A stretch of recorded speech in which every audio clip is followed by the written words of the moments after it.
Uzdil HTML dersidagi 22 qism HTML bosh qism elementlari. HTML'dagi qiyod elementini oldida o'rganib o'tdik. Qiyod elementi barliq bosh qism elementlarini qashaydigan quti hisoblanadi. Uning asosida tag kod uchuri, uslub hujjati va manba uchurlar bo'ldi.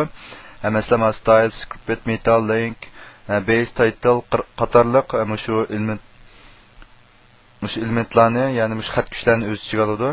Masalan, asli kodni qaraydigan bo'lsak, qiyod qismi bu yerda boshlangan bo'lsa, bu yerda title, meta, base, link, style qatorliqlarimizni ishlatdik. Biz buningga bir aniqlik berib kelsak, HTML ki title elementi u cho'qim belgilashdagi qiymat hisoblanadi. Uning roli 3 roli bor. Birinchi tor ko'rgichdagi torbat nom uchurini ko'rsatadi. Ikkinchi torbat saqlag'ich tarafidan saqlangan vaqtdagi tema uchurini mush title qiymati belgilaydi. Üçüncü izlesh motor tarafidan mush torbetimiz qo'shib olgan vaqtda shu uchurniki mavzusi mush titlening qiymati bilan belgilandi. Andan keyin HTML'dagi base elementi, base xat kuch orqali bet yuzdagi barliq ulanishlarning asldagi adresi va asldagi ulanish nishon tarjit qiymatini belgilaymiz.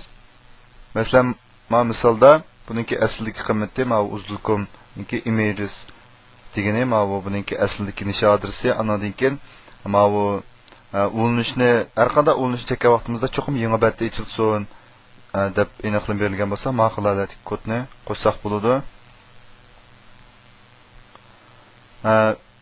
Andan keyin HTML'dagi link elementi bilan style elementi. Link xat kuch orqali boshqa hujjatlarni torbat yuzida singdirib ishlatish bo'ladi.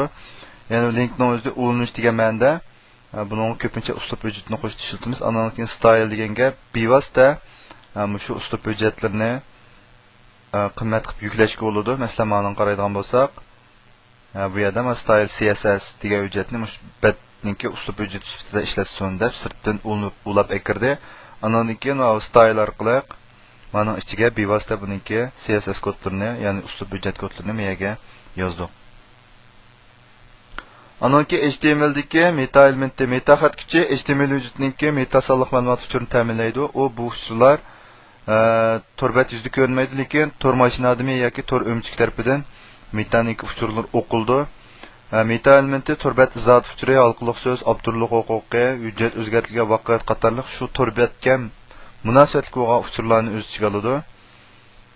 Masalan, mana qaraydigan bo'lsak, meta buningki nomi description, ya'ni mush torbatga nisbatan qisqacha izoh mazmuni, masalan, free web tutorials on HTML, CSS, XML deb bunda yozdik.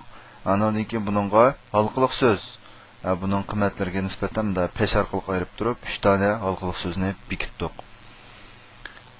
Andan keyin HTMLga script elementi, script xat kuch orqali abont bo'lkining tag kodiga aniqlik beramiz. Masalan, JavaScript degandek. Biz keyingi darsimizda bu script element haqida tafsiliy to'xtalamiz.